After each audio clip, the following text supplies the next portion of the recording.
नमस्कार दोस्तों, स्वागत है आपका हमारे YouTube चैनल पौराणिक मंच 108 में। अगर आप भी अपने जीवन में कुछ नया करना चाहते हो तो इस वीडियो को जरूर देखें। यह वीडियो आपकी जिंदगी बदल देगी। तो लिए वीडियो शुरू करते हैं। दोस्तों, हमारी जिंदगी में कई बार हम खुद को एक मुश्किल घड़ी में पाते हैं। कई बार हमें बड़े फैसले लेने पड़ते हैं, लेकिन हमें यह नहीं पता होता कि वो सही है या गलत।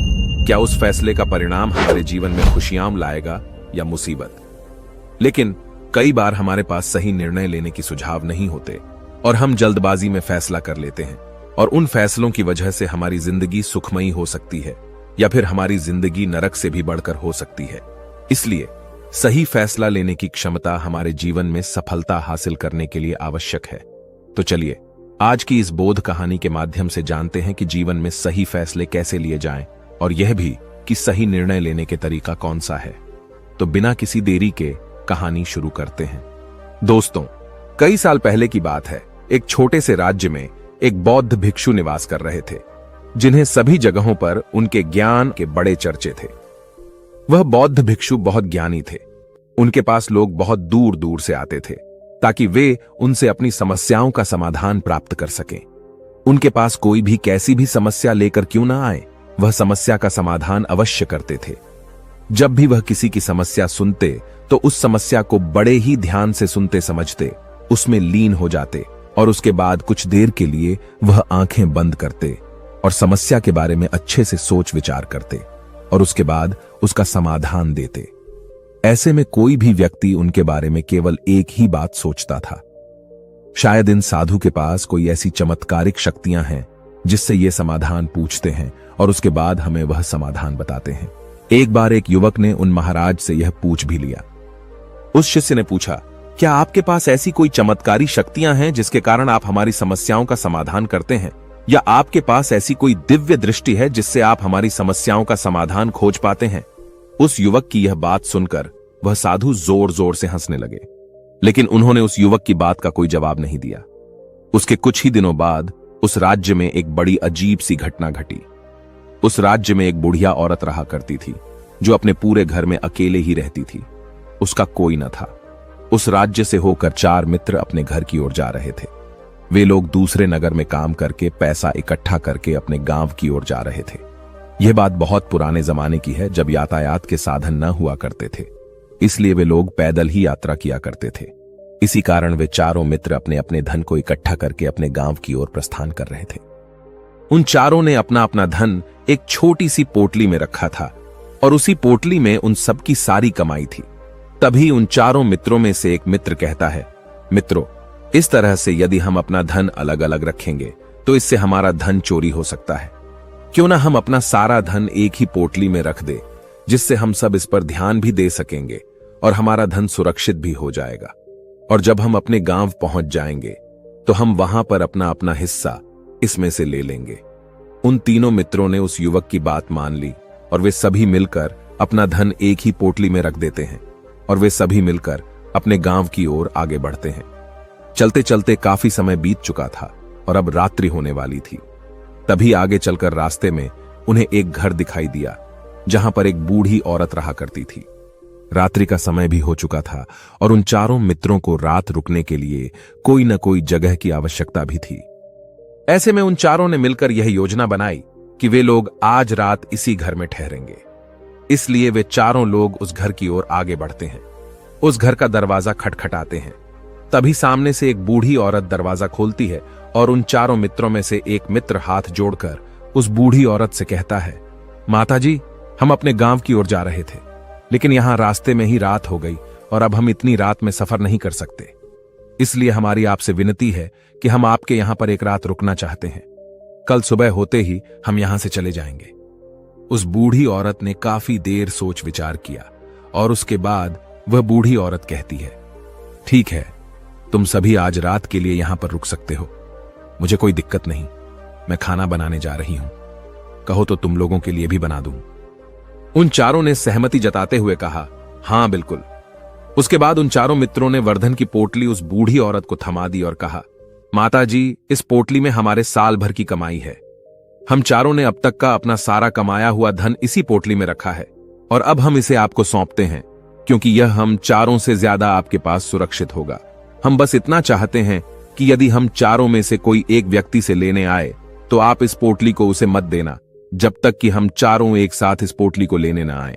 तभी वह बूढ़ी औरत कहती है, ठीक है बेटा, यदि तुम चारों एक साथ आओगे तभी मैं इस पोटली को आपको सौंपेंगी। और वैसे भी आप लोग तो सुबह यहां से चले जाने वाले हैं, मैं आपको सुबह ही यह पोटली थमा दूंगी। वह धन की पोटली उस बूढ़ी औरत को थमाकर चारों मित्र निश्चिंत हो जाते हैं कि अब उनका धन सुरक्षित है और वे लोग खाना खाकर सो जाते हैं। अगली सुबह जब वह चारों उठते हैं तो सभी लोग अपनी आगे की यात्रा के लिए तैयारियां शुरू कर देते हैं। उन चारों नौजवानों में से एक नौजवान थोड़ा सा बदमाश था। वह अपने उन तीनों मित्रों से कहता है, भाइयों, इस बूढ़ी औरत ने हमारी रात भर खातिरदारी की है, हमें अच्छा भोजन खिलाया, सोने के लिए अच्छी जगह दी, रात भर यहां सर छुपाने के लिए एक अच्छा मकान दिया और हमने अब तक उसके लिए कुछ नहीं किया। वह बूढ़ी औरत अकेले ही खेतों में काम कर रही है। क्या हम सभी यहां से जाने से पहले इस बूढ़ी औरत की मदद नहीं कर सकते? उस बदमाश नौजवान ने मन ही मन यह योजना बना ली थी कि वह किसी तरह से भी उस बुढ़िया से पोटली हासिल करके ही रहेगा। बाकी के तीनों मित्र उसकी बातों में आ जाते हैं और वे सभी मिलकर उस बुढ़िया की मदद करने अर्थात खेतों में काम करने के लिए चल पड़ते हैं।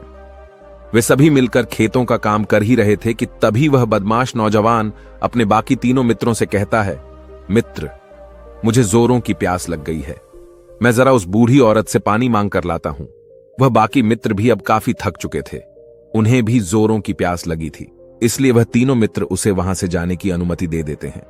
जैसे ही वह बदमाश उस बूढ़ी औरत के पास पहुंचता है, वह उस बूढ़ी औरत से कहता है, माता जी, अब हम यहां से जा रहे हैं, कृपया करके हमारे धन की पोटली हमें वापस दे दें।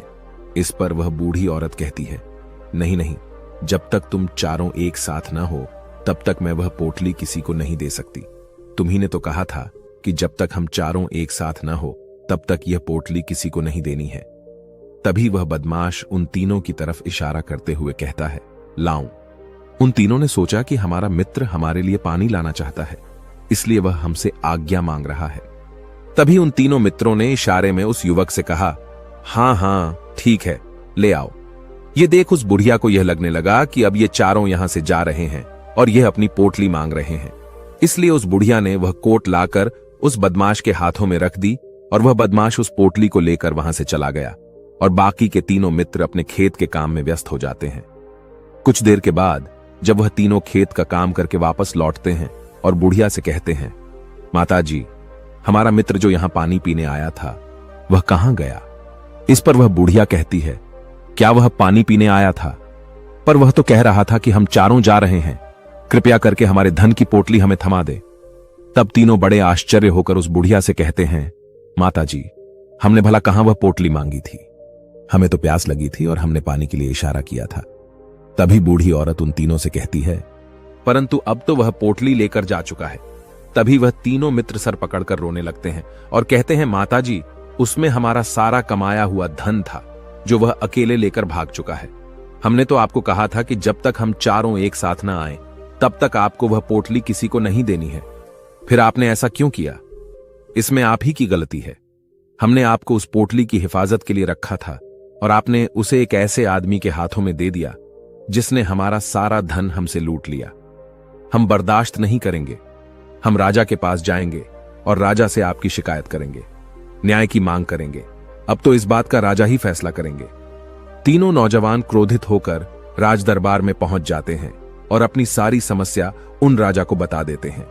जब वह राजा उन तीनों नौजवानों की बात ध्यानपूर्वक सुनता है तो वह तुरंत ही उस बुढ़िया को राज दरबार में पेश होने का आदेश देता है।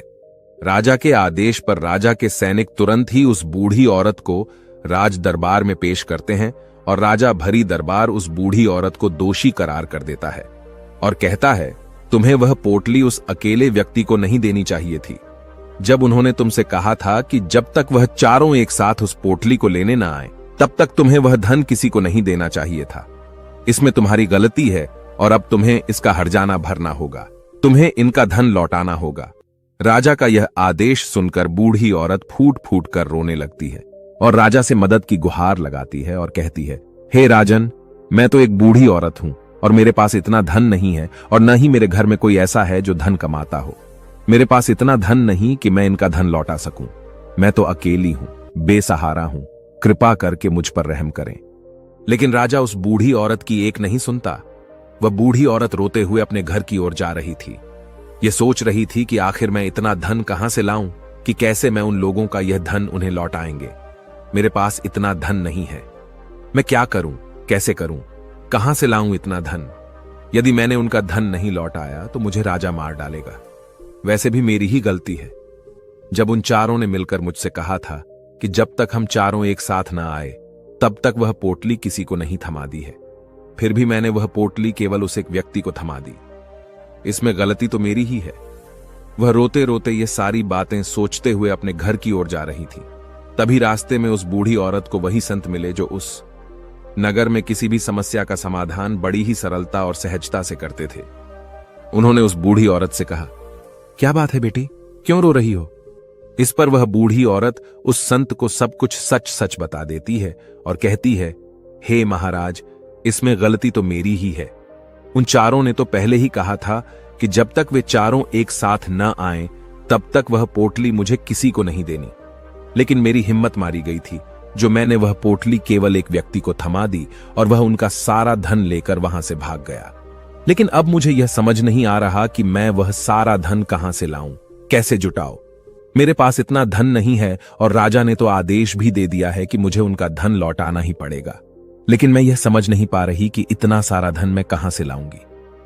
तभी बसंत उस बूढ़ी औरत से कहते हैं, शांत हो जाओ, मैं कोई ना कोई रास्ता जरूर निकाल लूंगा। इतना कहकर वह संत वहीं पर बैठ जाते हैं, ध्यान करने लगते हैं। कुछ देर के लिए आंखें बंद कर सोचते हैं, विचार करते हैं। मौन रहकर वह समस्या का समाधान निकालते हैं और उसके बाद वह उस बूढ़ी औरत से कहते हैं, बेटी, राजा ने फैसला किया है वह बिल्कुल गलत है। आपने जो किया इसमें आपकी कोई गलती नहीं है। राजा का फैसला गलत है। उन संत के इतना कहने पर बूढ़ी औरत चुप हो गई और यह सोचने लगी कि आखिर राजा का फैसला कैसे गलत हो सकता है। राजा तो सभी के लिए न्याय ही करते हैं और वह कभी किसी का बुरा नहीं करते। फिर आखिर आज राजा का फैसला कैसे गलत हो गया? उन संत और उस बुढ़िया की बात आसपास के खड़े लोग सभी लोग सुन रहे थे और वे लोग भी बड़े अचरज में थे, क्योंकि राजा का फैसला कैसे गलत हो सकता है। राजा ने तो बिल्कुल सही फैसला लिया है। इस बूढ़ी औरत ने ही गलती की है। उन चारों का धन केवल एक ही को थमा दिया। ऐसे में इस बुढ़िया को उनका धन तो लौटाना ही चाहिए। राजा ने गलत फैसला कहां किया है? तभी बसंत उस बूढ़ी औरत से कहते हैं, जाओ और राज दरबार में कह दो कि हे राजन, आपका फैसला गलत है और सही क्या है, गलत क्या है, इसका फैसला मैं करूंगा। पहले तो बूढ़ी औरत इतनी हिम्मत ही नहीं जुटा पा रही थी कि वह राज दरबार में जाकर भरे राज दरबार राजा को यह कह सके कि राजन, आपका फैसला गलत है। लेकिन जैसे तैसे उसने हिम्मत जुटाई और वह वापस राज दरबार लौटी। उसने डरते हुए भरे राज दरबार राजा से बड़ी थर्राती आवाज में कहा, हे राजन, आपने जो फैसला किया है वह फैसला गलत है। इतना कहकर उसने राजा को सारी बात सच सच बता दी। उस बूढ़ी औरत की बात सुनकर राजा बहुत क्रोधित हुआ।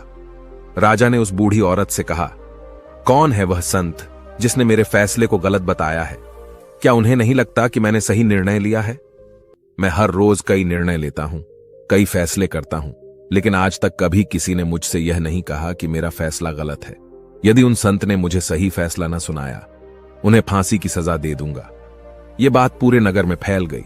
सभी लोग यह जानने के लिए हैरान थे कि आखिर वह साधु ऐसा कौन सा फैसला सुनाने वाले हैं जो राजा से भी उचित होगा, जिसमें सबके लिए न्याय होगा। राजा ने अपने सैनिकों को तुरंत ही आदेश दिया कि जाओ और संत को राज दरबार में लाओ। राजा की आज्ञा के अनुसार वे सैनिक तुरंत ही उन संत को लेने के लिए निकल पड़े। वे लोग कुछ ही देर बाद उन संत को लेकर राज दरबार पहुंचे। राज दरबार में सभी लोग उपस्थित थे और सभी लोग उन संत के फैसले का इंतजार कर रहे थे।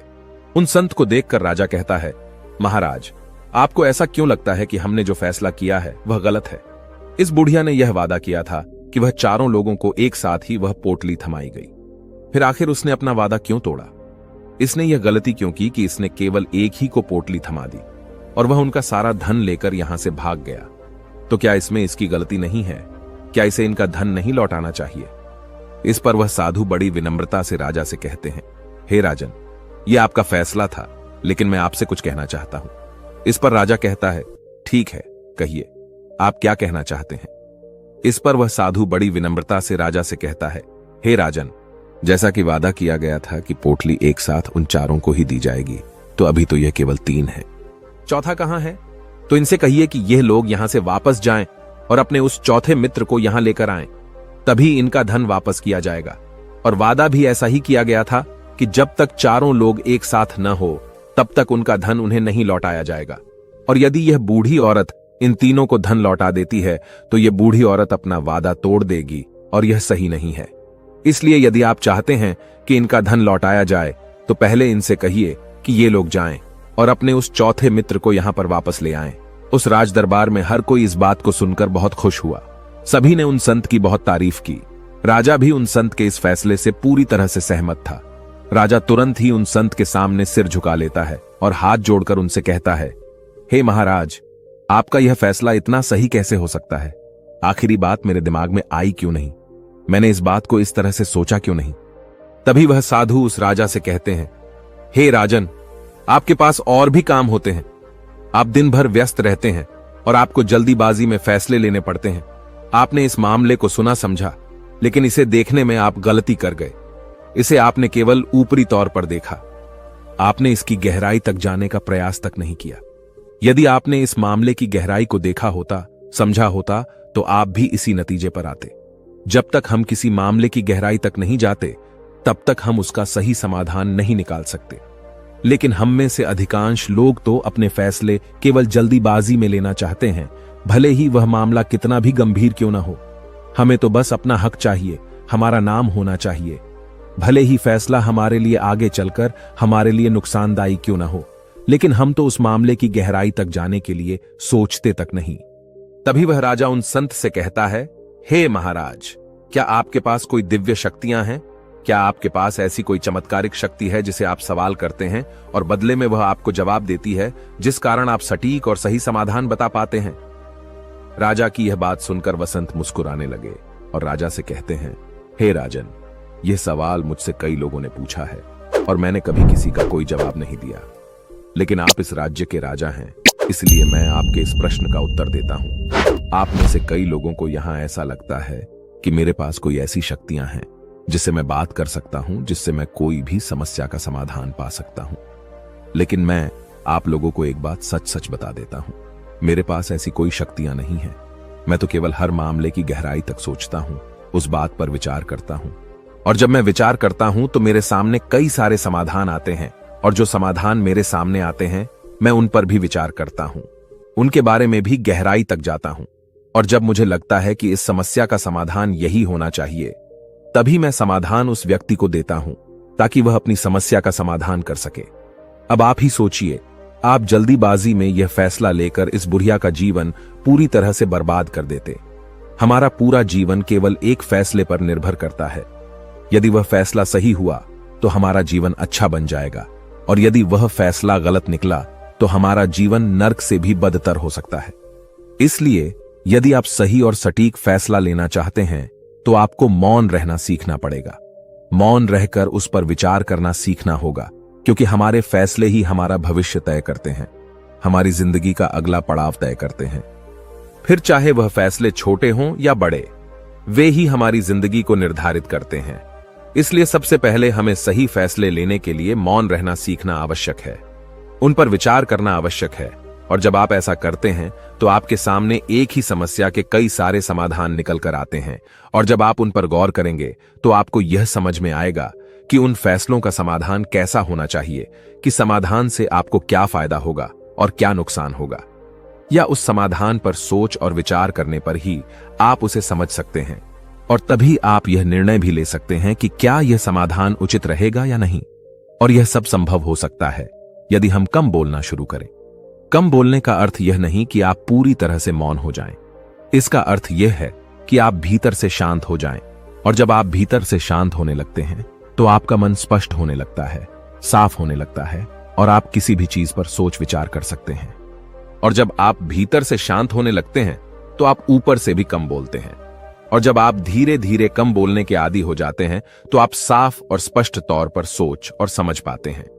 आपके विचारों में शुद्धता आ जाती है, जिससे आपको यह साफ और स्पष्ट देखने को मिल जाता है कि कौन सा फैसला सही होगा और कौन सा फैसला गलत होगा।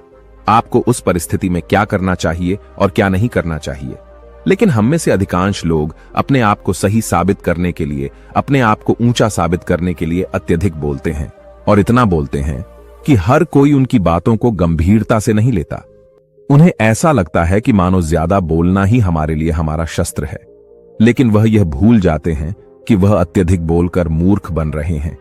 लोग हमारा मजाक बनाते हैं, हमें मूर्ख समझते हैं, हमसे दूर रहने लगते हैं, क्योंकि उन्हें हमारी बकबक अच्छी नहीं लगती। लेकिन जब आप भीतर से शांत होने का प्रयास करते हैं और धीरे धीरे भीतर से शांत होने लगते हैं, तो आप खुद ब खुद ऊपरी तौर पर कम बोलना शुरू कर देते हैं। इससे आपके मन में, आपके मस्तिष्क में एक साफ और स्पष्ट विचार उत्पन्न होते हैं, और आप अपने आप को साफ स्पष्ट तौर पर समझ पाते हैं, देख पाते हैं आपको कब, क्या, क्यों और कितना बोलना चाहिए, और आपको कब, कैसे, क्यों, किस तरह से कौन सा फैसला लेना सही है या नहीं, यह भी आप अच्छी तरह से समझ और जान पाते हैं। जब आप कम बोलना शुरू करते हैं, तब आप अपने आप को बहुत अच्छी तरह से समझना शुरू कर देते हैं, अपने आप पर अच्छी तरह से विचार करना शुरू कर देते हैं। तब आपको यह बात भी बहुत अच्छी तरह से समझ में आने लगती है कि जो हम बेकार की बकबक करते हैं, उस पर हमारे शरीर की बेवजह ही कितनी सारी ऊर्जा यूं ही व्यर्थ हो जाती है, नष्ट हो जाती है, जिसे हम चाहें तो किसी जरूरी काम में लगा सकते हैं, फैसले लेने में लगा सकते हैं, जिससे हम तनाव मुक्त रह सकते हैं और हमें अच्छी नींद भी आ सकती है। और यदि आप इसी प्रकार सोच विचार कर फैसले लेना शुरू करते हैं, तो आपका मस्तिष्क भी अच्छी तरह से काम करने लगता है, और आपका मस्तिष्क पहले से भी ज्यादा शक्तिशाली हो जाता है। और इसका एक बहुत अच्छा उदाहरण भी आपको मैं बताना चाहूंगा। जब आप स्कूल में पढ़ते थे या फिर आज भी आप पढ़ रहे हो, तो आपने देखा होगा कि जो बच्चे होनहार होते, होशियार होते हैं, वे लोग बहुत कम बातें करते हैं और अपना समय सही चीजों में लगाते हैं। वह अधिकांशत अपना समय मौन होकर ही बिताते हैं। इसी वजह से वह पढ़ाई करने में बहुत तेज होते हैं। वह जो कुछ भी पढ़ना चाहते हैं, वह उसे याद कर ले जाते हैं। लेकिन वहीं पर दूसरी तरफ जो लोग बहुत अधिक बोलते हैं, यदि आप उन्हें पूरे 24 घंटे भी दे दें, तो भी वह उस तरह से उन चीजों को याद नहीं रख सकते जिस तरह से वह मौन रखने वाले बच्चे उन बातों को याद कर लेते हैं। और महान चाणक्य ने भी यही कहा है कि जो व्यक्ति यह समझ जाता है कि उसे कब, कहां और कितना बोलना चाहिए, उस व्यक्ति को सफल होने से कोई नहीं रोक सकता, और आप इतिहास उठाकर देख सकते हैं। आज तक जो भी लोग महान हैं, जो लोग भी सक्सेसफुल बने हैं, उन लोगों की आदत बहुत कम बोलने की है। उनका पूरा ध्यान केवल अपने लक्ष्य पर होता है, और अपना पूरा समय वह अपने लक्ष्य को पाने में ही लगा देते हैं। इसीलिए आपको भी यह आदत अपने जीवन में उतारनी चाहिए। और कम बोलने का अर्थ यह नहीं कि आप ऊपर से कम बोलें, बल्कि आप भीतर से कम बोलिए, भीतर से शांत रहिए। यदि आप रोज इसका अभ्यास करते हैं, तो केवल कुछ दिनों में ही इससे होने वाले लाभ आपको आपके सामने नजर आने लगेंगे। लेकिन वहीं पर दूसरी तरफ जो लोग बहुत अधिक बोलते हैं, यदि आप उन्हें पूरे 24 घंटे भी दे दें, तो भी वह उस तरह से उन चीजों को याद नहीं रख सकते जिस तरह से वह मौन रखने वाले बच्चे उन बातों को याद कर लेते हैं। और महान चाणक्य ने भी यही कहा है कि जो व्यक्ति यह समझ जाता है कि उसे कब, कहां और कितना बोलना चाहिए, उस व्यक्ति को सफल होने से कोई नहीं रोक सकता, और आप इतिहास उठाकर देख सकते हैं। आज तक जो भी लोग महान हैं, जो लोग भी सक्सेसफुल बने हैं, उन लोगों की आदत बहुत कम बोलने की है। उनका पूरा ध्यान केवल अपने लक्ष्य पर होता है, और अपना पूरा समय वह अपने लक्ष्य को पाने में ही लगा देते हैं।